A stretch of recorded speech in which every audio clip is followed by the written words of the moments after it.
네, 안녕하세요. 마데테스의 자폐에 관한 이야기에 오신 걸 환영합니다. 저는 이제 여름이 시작하고 조금 바빠진 느낌이에요. 저희 큰애가 지난번에도 말씀드렸듯이 스포츠가 이제 지금 이번 달하고 다음 달까지 픽 시즌이라 제가 저희 큰애를 데리고 지금 경기장을 계속 주말마다 다니고 있습니다. 그러면서 저희 아이하고 큰애하고 제가 그런 얘기를 했어요. 이제 그 드라이버 라이센스 미국은 16살 그러니까 미국 나이로 16살이면 드라이버 라이센스를 딸 수가 있거든. 운전면허증을 딸 수 있는 나이가 되는데 그러려면 퍼밋을 교육시켜야 돼요. 이제 15살 반 됐을 때 그때부터 이제 퍼밋을 교육시키기 위해서 뭐 이제 리튼 테스트죠. 필기시험 같은 것들을 준비시켜야 되는데 그러니까 제가 그런 것 때문에 이제 얘기하다가 네가 운전면허증을 따서 아빠 대신 운전해주고 다녔으면 좋겠고 또 아빠가 혹시 널 데리고 다니다가 아플 수도 있고 다칠 수도 있고 운전을 못하는 사람은 네가 운전했으면 좋겠다 그런 얘기를 하다가 제가 아는 그 자폐 어른 중에 한 30 몇 살 된 친구가 있어요. 그 친구는 UPS 드라이버도 했던 적이 있고 물론 이제 자폐의 어떤 그 특정한 증상 때문에 이제 잡을 그만두게 됐는데 어쨌든 일단 원론적으로 얘기하자면 자폐아들은 운전이 가능한가? 가능합니다. 근데 여기 원 컨디션이 하나 있는 것 같아요. Intelligent Disability, 지적 장애가 없어야 된다. 그 다음에 Cognitive Issue가 인지 장애가 없어야 된다라는 거 있어요. 그러니까 쉽게 얘기하면 마일드 어티스틱, 마일드 자폐를 갖고 있는 친구들도 할 수 있다. 그리고 법으로도 어떤 제한적 근거가 없다라는 얘기를 말씀드리고 싶습니다. 그러니까 한국에도 자폐아들 중에 운전하는 친구들이 있는 걸로 알아요. 할 수 있습니다. 뭐 못할 이유는 없죠. 그러니까 다만 이제 지적장애나 인지장애만 없으면 충분히 할 수 있는 것입니다. 그래서 그러면 우리 자폐인들이 운전을 하는 데 있어서 어려운 점은 무엇인가? 운전하는데 집중하는데 좀 어려움이 좀 있을 수 있다 그래요. 그러니까 운전하다 보면 운전 습관이 나쁜 분들이 많잖아요. 뭐 깜빡이도 안 켜고 들어온다든가 이유 없이 헝크를 한다든가 갑자기 지나가다가 쓰레기를 번진다든가 욕을 한다든가 등등등의 그래서 우리 자폐인들은 운전하면 그런 상황이 오면 이렇게 바돌이 되는 거죠. 이제 그래서 운전에 집중할 수 없게 된다. easily distracting이 된다라는 얘기입니다. 그 다음에 또 자폐인들이 운전하기 어려운 두 번째 이유는 도로에 굉장히 위험한 것들이 좀 많아요. 어떤 떨어진 물건이 있을 수도 있고 공사 현장이 있을 수도 있고 그리고 갑자기 튀어나오는 사람이나 물건 혹은 자동차, 오토바이들이 있을 수도 있고 그 다음에 이런 거에 대해서 운전하면 굉장히 멀티가 되어야 되거든요. 그런 걸 다 디텍트하고 이렇게 찾아서 그거에 대한 방어 운전도 해야 되고 이런 건데 이런 부분들이 굉장히 슬로우가 되는 거예요. 그래서 운전이 어렵다. 그 다음에 이분들이 또 자폐인들이 운전하기 또 가장 어려운 점은 좋은 점이기도 한데 어려운 점이 뭐냐면 때로는 플렉서빌리티라는 게 있어요. 운전하다 보면 우리가 때로는 양해도 구해야 되고 비상등이라고 그러죠. 그걸 켜야 될 상황들도 있고 그런데 때로는 이분들이 딱 거기 룰에 정확하게만 적용이 돼야만 되기 때문에 물론 되게 좋은 일이기도 합니다. 그런데 때로는 공사 현장이 지난다든가 어떤 사고 현장, 어떤 이머전시 현장에 가면 이 룰이 정확하게 적용이 되지 않고 수신호에 의해서 수신호를 따라야 될 경우가 종종 있습니다. 그럴 때 좀 그거에 대한 어려움이 좀 있다라고도 얘기합니다. 그 다음에 로드 레이지 같은 거라든가 저 사람이 왜 나한테 화내지? 저거 뭐가 잘못됐지? 왜 나한테 그러지? 이런 것들. 그 다음에 누가 내 뒤에 붙여서 바짝 쫓아온다든가. 그래서 괜히 하이빔을 켜고 나는 분명히 80마일, 그러니까 80km의 속도로 정상 주행을 하고 있는데 성질 급한 운전자들이 나타나서 뒤에서 막 이렇게 하이라이트를 이렇게 상향등을 켜고 경적을 올려대고 이러면 이거에 대한 컨퓨징, 이게 저 사람이 급한가 보구나. 혹은 내가 비켜줘야 되는구나 이런 것들을 판단하고 저지하는 능력, 그러니까 판단하는 능력이 떨어져서 그런 게 좀 어려울 수 있다라고 얘기합니다. 그 다음에 앵자이리 이슈가 있었어요. 앵자이리가 있으면 그것들이 어렵죠. 그냥 운전하러 나가서 내가 사고 나면 어떡하지? 티켓을 받으면 어떡하지? 혹시 내가 주차를 잘못하면 어떡하지? 뭐 이런 등등등 운전에 관련된 여러 앵자이리. 그리고 저희도 가끔 그래 뭐 비장애인들도 내가 불을 끄고 나왔나? 문은 잠그고 나왔나? 거라진 제대로 닫았나? 내가 뭘 사야 되지? 내가 지금 어디 가고 있는가? 종종 까먹는데 이제 이런 것 때문에 너무 긴장이 돼서 그 불안장애 때문에 너무 긴장이 돼서 운전을 잘 못하는 경우가 종종 있다 그래요. 그 다음에 마지막으로 self confidence, 자신감이 없어서 운전을 못하는 경우가 있다고 합니다. 이런 불안들은 이런 컨디션들만 제거가 되고 좀 조절이 가능하다면 충분히 운전하는 데는 어려움이 없다고 합니다. 사실은 저희 큰아이하고 얘기한 거지만 저희 둘째 아이 때문에 그래요. 큰아이는 충분히 할 수 있는 비장애인이라 그래서 이거 생각해 보다 보니까 어떻게 하면 운전을 그러니까 미국 같은 경우는 운전을 안 하면 거의 생활이 안 돼요. 특별히 뉴욕이나 LA 다운타운 이런 다운타운 도심 지역에 그냥 도심 안에 사는 거 아니면 보통 배드타운이라고 그러잖아요. 사는 곳은 좀 떨어져 있고 일을 왔다 갔다 하려면 미국 같은 경우는 굉장히 멀어요. 저희 집 같은 경우도 LA로 만약에 LA 다운타운으로 일을 가려면 이제 기차도 있기는 합니다만 보통 30마일, 35마일 운전하고 가야 돼요. 트래픽 때문에. 근데 그러면 이제 아이가 성인이 돼서 혼자 운전하고 간다. 자폐아이도 마찬가지죠. 만약에 자기가 하고 싶은 잡, 자기가 원하는 잡이 좀 떨어져 있다면 물론 아이가 운전을 못하는 부모가 이제 그 부분을 감당해줘야 되죠. 그러니까 데려다주고 데려오고 뭐 이런 등등등을 해야 되지만 그렇지 않고 아이가 약간의 인디펜던트 성향이 있고 기본적인 라이프 스킬을 알고 있다면 운전도 맡겨서 스스로 해결할 수 있게끔 도와주는 것도 좋은데 이런 염려들이 있어요. 근데 이런 염려들이 꼭 그 자폐 본인에게만 있는 게 아니고 사실 제가 지금 말하는 이런 어려움들이 우리 부모님들도 있어요. 제가 이게 안 되는데 운전이 가능할까? 이게 안 되는데 이걸 할 수 있을까? 쟤는 이걸 모르는데 저걸 해낼 수 있을까라는 그런 부모님들이 자녀에 대한 염려가 있는 거죠.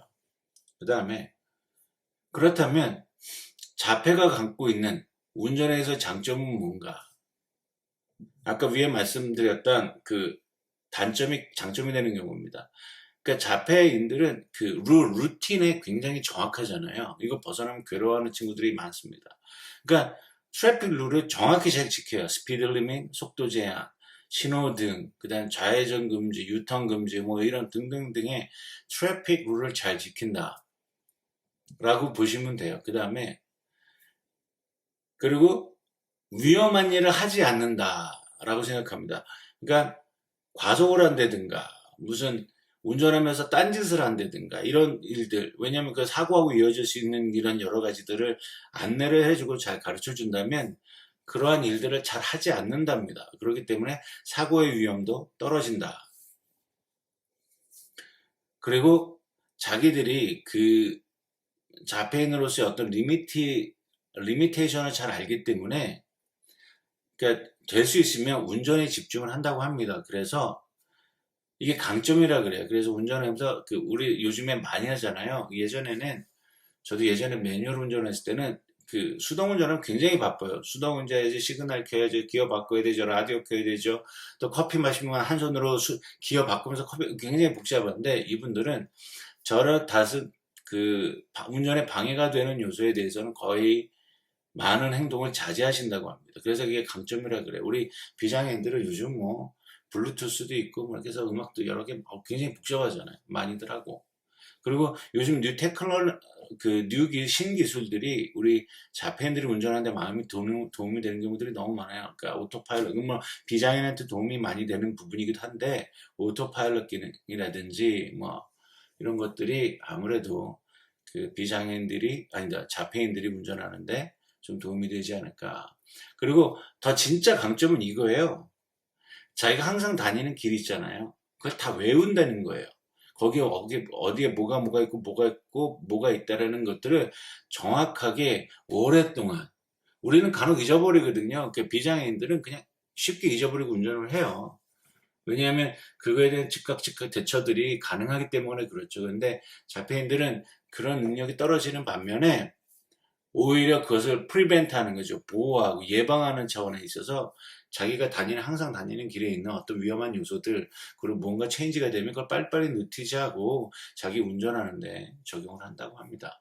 그래서 자폐인들이 그런 쪽에서는 운전하는 데 있어서는 비장애인들보다 좀 강점이 있다라고 생각합니다. 그 다음에 그러면 언제 알 수 있는가? 언제 알 수 있는가? 우리 아이가 운전이 준비됐다고 언제 알 수 있는가? 사실 이게 사실 어려운 부분이기도 한 것 같아요. 알 수 있다, 없다. 그러나 때가 되면 아이가 하고 싶어 할 수도 있어요. 그리고 하고 싶어 하면 얘가 운전에 대한 게 되고 차에 대한 여러 가지를 물어보기 시작하는 시점. 그래서 차에 대한 구조, 차에 대한 어떤 그 기계적인 부분, 그 다음에 윤리적인 부분 등등을 이렇게 알려주기 시작하면 이 친구는 이제 레디가 돼 있다. 그리고 그거에 대한 호기심과 그거에 대한 그 인트러스팅이죠. 관심을 자꾸 보여준다면 그건 이제 운전할 준비가 돼 있다. 물론 이제 어리면 안 되죠. 그 법적인 나이가 있으니까 관심을 보여도 법적인 나이가 지나서 가르쳐 줄 수 있어야 된다고 봅니다. 저희 아이는 둘째 저 자폐 아이는 큰애에 비해서 자동차에 관심이 굉장히 많아요. 운전석에 앉아서 이것저것 막 눌러보고 저희 아이 그 둘째 아이를 데리고 큰애 경기에 가면 거기 가면 골프 카트들이 되게 많아요. 이게 그 여러 번 말씀을 드렸지만 저희 아이가 그 올림픽 사격 그런 트랩 슈팅 같은 걸 하거든요. 그래서 가면 슈팅 레인지가 이렇게 쭉 사격장이 굉장히 길어요. 거기를 골프 카트를 타고 사격을 하시는 분들이 왔다 갔다 합니다. 근데 어느 날 저희 둘째가 올라타더라고요. 근데 거기 제가 옆에 있었게망정이지. 만약에 없었다면 그런 걸 밟았을 거예요. 엑셀레이터를 밤새 차고 움찔하더라고요. 깜짝 놀라서 제가 시동을 끄고 키를 뽑고 그 잡고 있었는데 그러니까 저희 둘째는 굉장히 관심이 많아요. 아마 이 친구는 나이가 되면 아마 하려고 할 것 같아요. 제가 차에 앉아 있어라 그러고 잠깐 어디 갔다 오면 간혹 이렇게 비상등도 켜놓고 스위치도 언으로 눌러놓고 그래. 요즘엔 다 그 스마트 키잖아요. 그러니까 제가 주변에만 있어도 그게 이게 쫙 올라오게 켜지고 막 그래요. 그런 저희 둘째는 차에 대한 그 관심이 굉장히 많습니다. 근데 아직 어리고 그리고 아직 지적인 능력이나 이런 어떤 인지 능력이 부족하기 때문에 운전을 가르칠 수 없을 것 같지만 혹시 이 영상을 보시는 자폐 아이들이 이제 티네이저이거나 혹은 이제 청년이 된 분들 중에 어떻게 하면 아이가 이거 운전할 수 있는 걸 가르칠 수 있을까에 대한 팁을 드리고자 이 영상을 찍는 것입니다. 그렇다면 어떻게 아이가 운전 연습을 할 수 있도록 도와줄 수 있을 것이냐? 어큐페이셔널 테라피, 직업 작업 치료라고 그러잖아요. 어큐페이셔널 테라피가 필요합니다.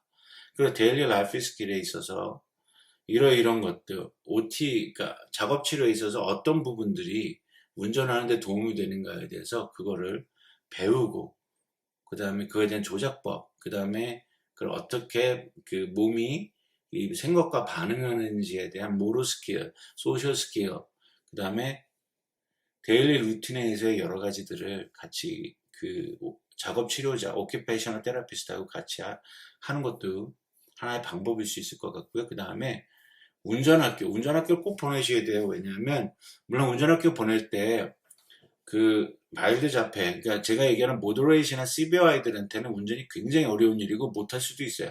그러나 마일드나 경계선 장애 그쪽의 아이들은 가능하니까 그 보낼 때 드라이빙 스쿨에도 보내야 되고요. 그리고 오랜 시간. 왜냐하면 우리 아이들이 빨리 캐치하는 경우도 있는데 이 택시하다 보니까 반복적으로 해야 돼요. 왜냐하면 차는 엔진을 켜고 올라가는 순간 도로에서 가장 무서운 무기가 되거든요. 그걸로 아이가 상할 수도 있고 또 다른 사람을 상해할 수도 있기 때문에 굉장히 오랫동안 훈련이 되어져서 운전면허증 따는 것도 중요하지만 아이가 안전하게 운전할 수 있도록 그런 모든 스킬과 이론적인 것들을 운전학교에서 배우고 운전학교 강사를 통해서 배워야 된다고 합니다.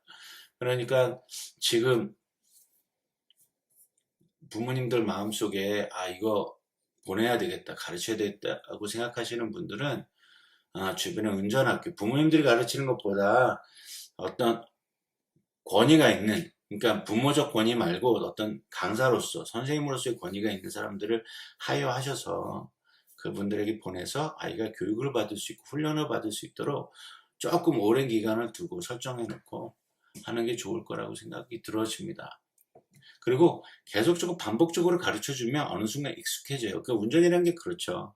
저도 초보 운전 때 생각해 보면 굉장히 땀 삐질삐질 흘리고 시그널 하나 켜는 것도 굉장히 어려웠던 것 같아요. 저는 운전면허증 딴지 30일 만에 첫 사고를 냈었기 때문에. 그리고 그러니까 그런 것들을 아이들한테 계속 반복적으로 교육이 되어지면 안전하지 않을까 생각이 되어집니다.